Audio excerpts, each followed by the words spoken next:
What's up, friends? Well, it's been a heck of a time since I last uploaded on this YouTube channel, and I'm happy to say that this is a new upload. So thank you for being here. At my ground surprise, we're almost at 1,000 subs, which is kind of insane regarding the amount of videos I did, but I guess that means you love them. So after, I guess, 3 to 4 months, I'm back, ready to talk more about fixed gear. I'm on my Massacan Fissa.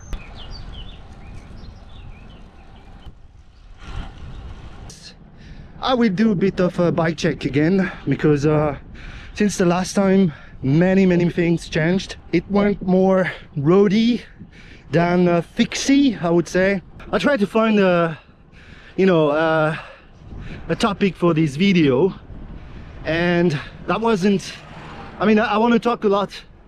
I want to talk about a lot of things regarding fixed gear, mostly about the state of fixed gear in 2025, because things have changed. Things have changed, boys and girls. Today fixed gear is not the same as like 10-15 years ago, from bike characteristic, tire sizes and all the shit. And that means today we're getting probably less new frames, like less new brands and stuff, even though I still think we are pretty lucky to have that many fixed gear brand. And so yeah, I wanted to touch upon on some things that changed over the past years on the fixed gear scene, because there's been some kind of bring back fixed gear, you know, since the COVID, and that's so good for us, because more frame, more parts, more fixed gear riders, and that's what we love. I have a roundabout and I'm getting you back.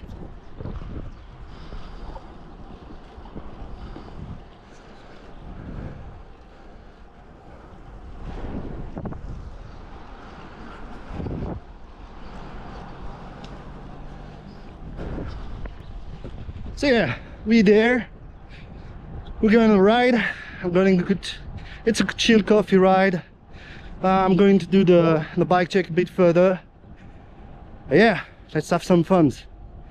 Enjoy the ride.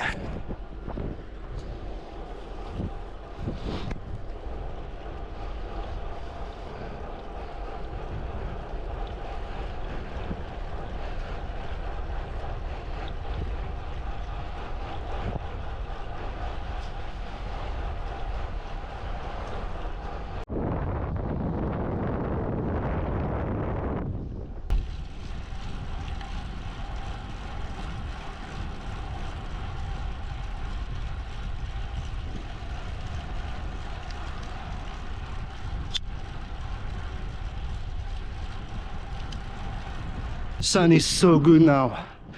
Oh my god, I don't know for you guys, but here in France we've been the last week has been tremendous. We got above 25 degrees Celsius and blasting sun, perfect condition. But sadly, when you watch this video, it's probably over. We're probably back at below 20 degrees Celsius and cloudy stuff. But here, look at this. Oh my god, what has changed over the decade or 20 plus years of fixed gear? We all know it started with a steel track bike from Japan and evolved to, I guess, more specific frame, sometimes shit, sometimes pretty decent. That was the end of 2000, early 2010s. We got those first specific road fixed gear frame with most of them from Snelly and shit brands. So the main difference is that back then the geometry was pretty shit. It was very long, not very agile. I mean, the very road specific fixed gear compared to the track bike, because you had on track bike you had toe overlap, very nimble bike, very aggressive, because you had to have a very reactive geometry. And the first fixed gear where with longer geometry, less toe overlap, meaning that you can ride on the street corner very quickly. And yeah, so I guess this hasn't really changed. The head tube angle, depending on the frame maker, is still it's still can have some toe overlap. But today the main difference is that we see, and that also following the trend of road bike and gravel bike, is massive tire clearances. Just have a look at the latest Scream Magnum or the State Bicycle V3. They clear up to 35, and they are a fixed gear road bike. They are not tracklocross, which is kind of, I mean, it's good for all of us. Mine, the Massacan Fissa, clears 32. I can go maybe 33, 34, but very tight. Those bikes I mentioned before, State and Scream, clears 35. Maybe not Nobi 35, but you see the deal. Which means you can get really solid tires for daily ride. And yeah, it's just, and it's insane to have this. So that's probably the thing I love the most about racing bike. And also the geometry now is more in between.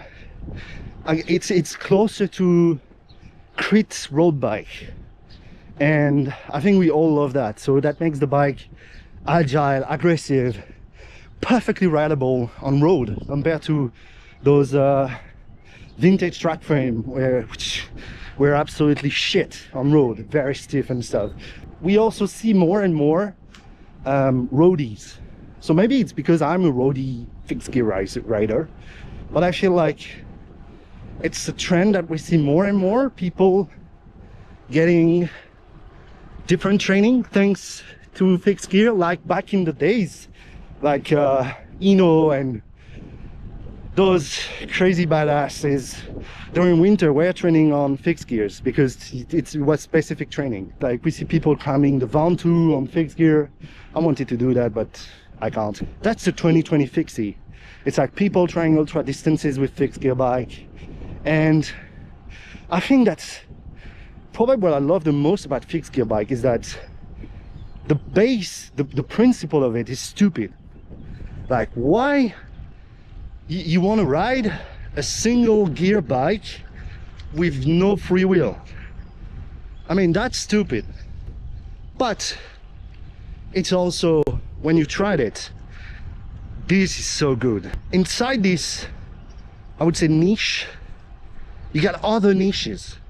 So of course you have the, I call them goons, but that's a friendly gooning, the street riders doing wheelies, crossing red lights and all those type of shit, which is kind of giving this OG vibes, even though I'm not in this category, but I respect that. It's fixed gear at this core. And then you have tracklocross, fixed gear freestyle and stuff like this. And now you also have road fixed gear riders, ultra distance riders, and that's so good. This is the bike you can do pretty much everything with. I mean, this one was like proper aggressive crit machine, tracklocross, and now it's kind of a endurance road, all-road bike, some kind of shit. And it's good, small ratio and stuff. I love fixed gear. You should try fixed gear. If you're watching this video, you don't have one, try to borrow one, and just, I'll try it. Okay. Road is beautiful. Let's ride and enjoy.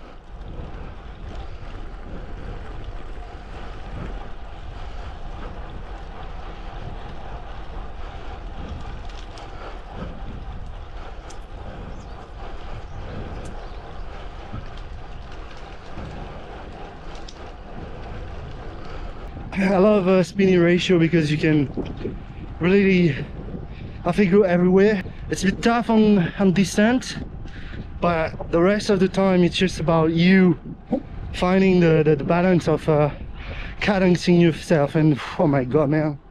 So now I'm 44 and 19. Oh, so good, so good. Also because of my size, remember, do not compare your gear ratio with your neighbor gear ratio. Big rules. For one simple reason, you don't probably have the same, I mean, level, probably not the same weight. It's not, I mean, everyone is different. There is common sense in racing when pretty much everyone is the same size, but some people tend to love a bigger ratio or smaller ratio. I feel like this video is going nowhere, and I love those type of videos. Just me riding, talking to you, because I didn't have any idea of video right now. I just wanted to post something for the YouTube algorithm. But I hope you enjoy. It's going to be a long one. I need to do the bike check still. First, coffee in 3 kilometers. Then when we go back, we're going to do the bike check.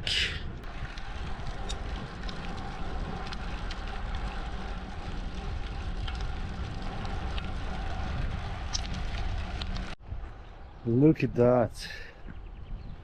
Oh my god. It feels summer. We're in May, but it feels so much summer. Can we enjoy this for a bit? Right? Okay, I have to go above this bridge, and we're at coffee. Let's go. Oh wow.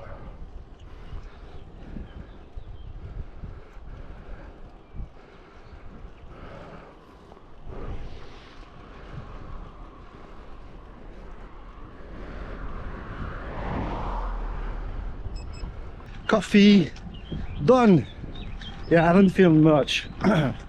This video is already way too long, I gotta say, so I'm on my way back. Yeah, so now it's time to do the bike check on my fixed gear, because since the last time you've seen it, there has been some upgrades, some big ones, some tweaks. Well, let's discover it together.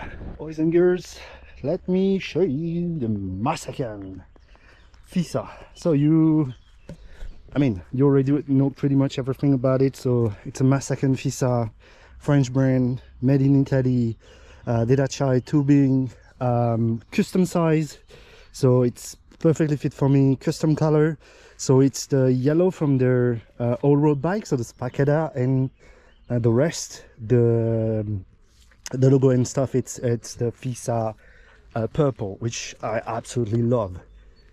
The saddle, the seat post is still the same, so Simworks, Bitnik, San Marco Regal. The seat color is wolf tooth component. So here are the biggest changes of this build. So stem is still the Simworks, I don't remember the name, with the custom front plates and the custom top caps, but the bars are Sinelli Boss in 42 centimeters wide. I'm still figuring out which width I love, but this one is fine. And I'm using SRAM S500, I think, lever. So I have the brake here, the front brake, and here it's the dummy. So I did some kind of weird fidgeting to make sure it doesn't move, because there is no spring inside it. Front brake, it's still with the disc and the Growtech. It's absolutely perfect. I love it. Crankset, I think you haven't seen this one. It's the Raketa Track. It's way too much for what I'm using. It's stiff as fuck. It costs almost all of your skin, but Oh my god, this is TFAF. We have a very tiny chainring. It's a 44 from Kronos with 19 on the back, and it's still the 11-128 inch chain, so it's 11 speed waxed chain. I absolutely love 11-128 pitch gearing for fixed gear, even though it's kind of hard to find plus 19 tooth cog for the rear. A bit sad, but that's how it is. Wheel set, you know it, DT Swiss E 1800, DT Swiss Track 1800, but now they're set up tubeless with tires which are the Panaracer collab with Polymer Workshop, Danish shop. So it's those are, oh damn, it's going down, the Gravel King Slick R. They are super duper all-road type of tires, and they're set up tubeless at 4 bar, meaning 60 psi. Favero Asioma Uno, meaning those are the power meter I'm using, and it's the Kyo version, and that makes it's almost going down, but it's a great roady fixie bike. I fucking love it. I hope you love it, but I don't care if you don't, obviously. But yeah, so let's continue riding it.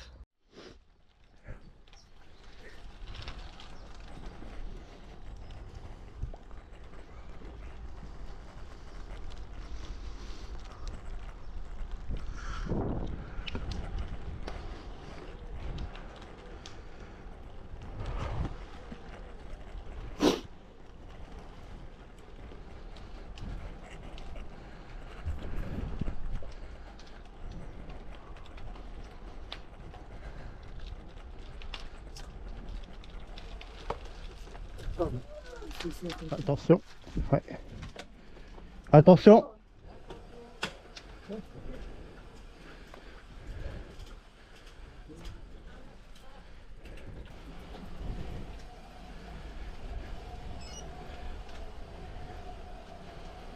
It was a mess. It was a garbage mess. Yeah, because it's starting to be high season for what's called the Trans-Siberian, which is also the Loire Vélo, the Loire Valley Vélo in France. So there are a whole bunch of cyclists now. What a good ride it was.